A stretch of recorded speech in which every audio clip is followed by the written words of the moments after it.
Assalamualaikum warahmatullahi wabarakatuh. Abu Dzar Al-Ghifari. Abu Dzar Al-Ghifari memiliki nama asli Jundab bin Junabah bin Sakan.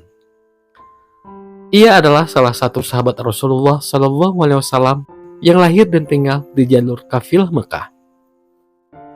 Kehidupan masa lalunya sangat kelam, namun akhirnya menjadi pemeluk Islam yang teguh. Abu Dzar Al-Ghifari dibesarkan dalam keluarga perampok. Mata pencarian suku Ghifar saat itu adalah merampok orang-orang yang melewati wilayahnya. Tak segan mereka melukai korban dan mengambil harta bendanya secara paksa. Kehidupan keras itulah yang membentuk Jundab kecil hingga remaja. Setelah dewasa, Jundab juga menjalankan profesi sebagai perampok bersama teman-temannya. Dalam aksinya, Jundab juga sering melukai korban-korbannya.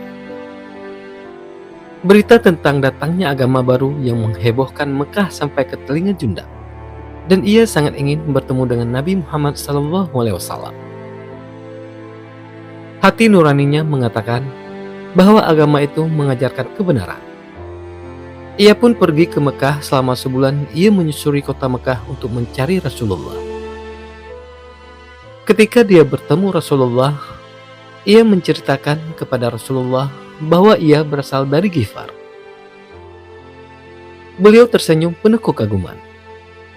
Bani Ghifar terkenal sebagai perampok yang suka mencegat kafilah dagang di belantara padang pasir. Mereka sangat ahli melakukan perjalanan di malam hari. Gelap gulita bukan halangan bagi mereka. Karena itu kabilah ini sangat ditakuti oleh kafilah dagang.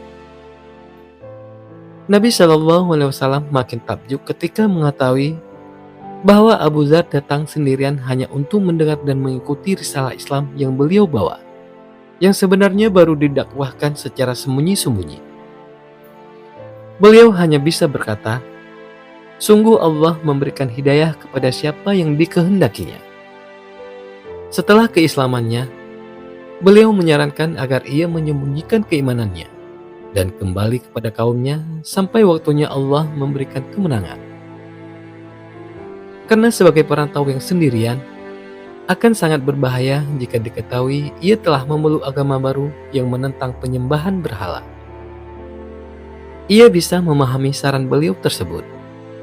Tetapi jiwa seorang Ghifar yang pantang takut dan menyerah seolah-olah memberontak. Ia berkata, "Demi Tuhan yang menguasai nyawaku, aku tak akan pulang sebelum meneriakkan keislamanku di masjid." Ia berjalan di Masjidil Haram, dan di sana ia meneriakkan syahadat sekeras-kerasnya. Itulah teriakan dan lantunan keras syahadat yang pertama di Masjidil Haram, dan mungkin juga yang pertama di bumi ini. Tak ayal lagi orang-orang musyrik merubung dan memukulinya hingga ia jatuh pingsan. Abbas bin Abdul Muthalib, paman Nabi SAW yang mendengar kabar tersebut segera datang ke masjid.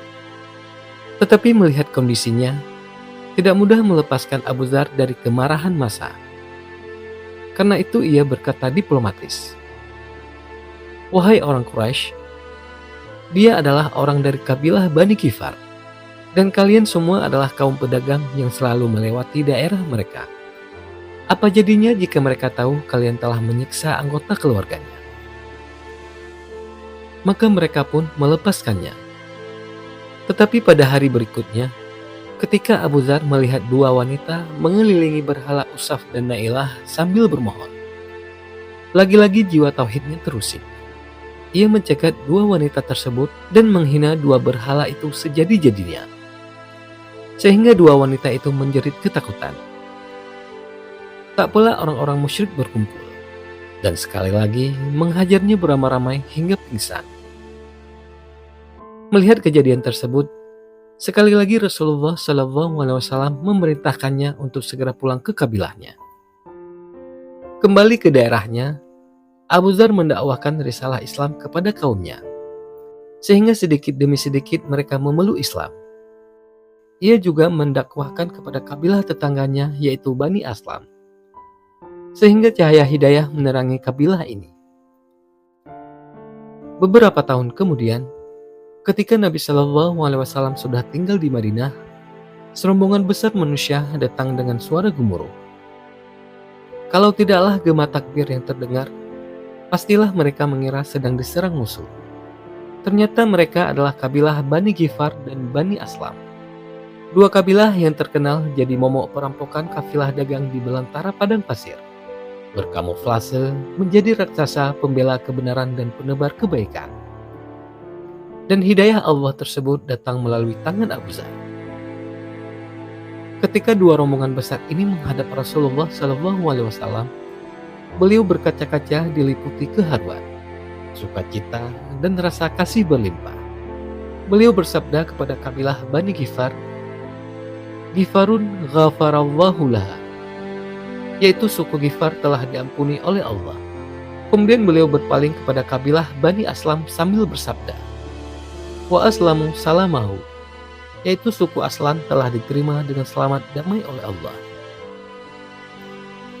Pada perang Tabuk yang terkenal dengan nama Jaisul Usrah, beberapa orang tertinggal dari rombongan besar Rasulullah SAW.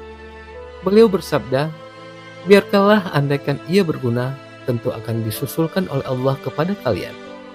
Dan jika tidak, Allah telah membebaskan kalian dari dirinya." Salah seorang yang tertinggal tersebut adalah Abu Zar. Keledai yang ditungganginya sangat lelah sehingga tidak bisa bergerak lagi. Berbagai cara dicoba Abu Zar agar keledainya berjalan lagi, tetapi tidak berhasil, bahkan akhirnya mati. Sementara itu rombongan Nabi SAW sedang beristirahat ketika pagi tiba. Seorang sahabat melaporkan ada satu sosok terlihat berjalan sendiri di jauh di ufuk. Nabi SAW bersabda, "Mudah-mudahan itu adalah Abu Zar." Setelah dekat dan sampai di hadapan Nabi SAW, ternyata memang Abu Zar lah orangnya. Ia memanggul barang dan perbekalan di punggungnya dan meneruskan perjalanan menyusul rombongan Nabi SAW dengan berjalan kaki. Walau jelas terlihat kelelahannya, tetapi wajahnya bersinar gembira bisa bertemu dengan Nabi SAW dan anggota pasukan lainnya. Beliau menatapnya penuh takjub.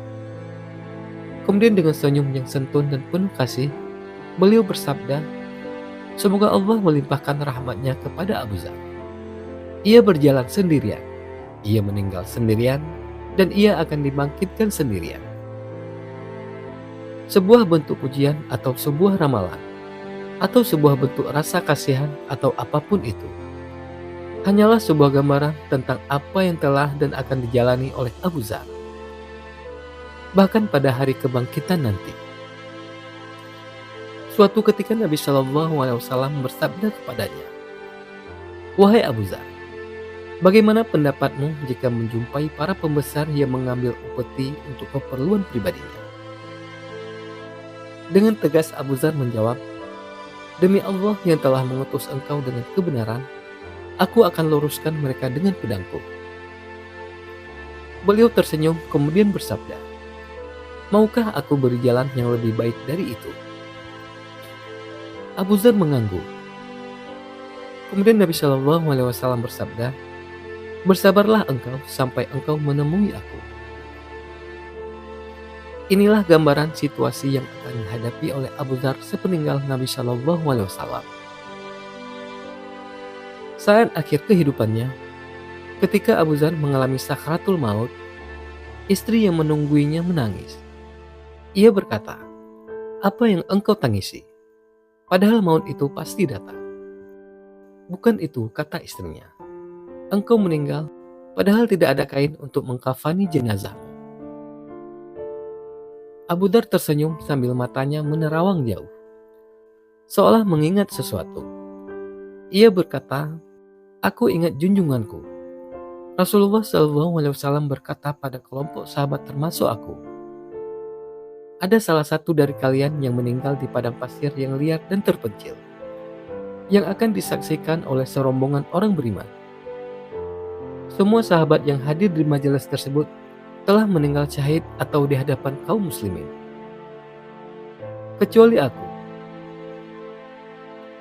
Kalau aku telah meninggal, Perhatikanlah jalan dan letakkan aku di sisi jalan, agar rombongan orang beriman itu melihatku. Demi Allah, aku tidak bohong dan tidak pula dibohongi oleh Nabi Shallallahu Alaihi Wasallam. Dan ternyata benar. Tidak lama setelah kewafatannya, sebuah kafilah lewat tak jauh dari tempatnya, dan kemudian membelokkan arah menuju sosok mayat yang sedang ditangisi oleh dua orang, yaitu istri dan anak Abu Zar.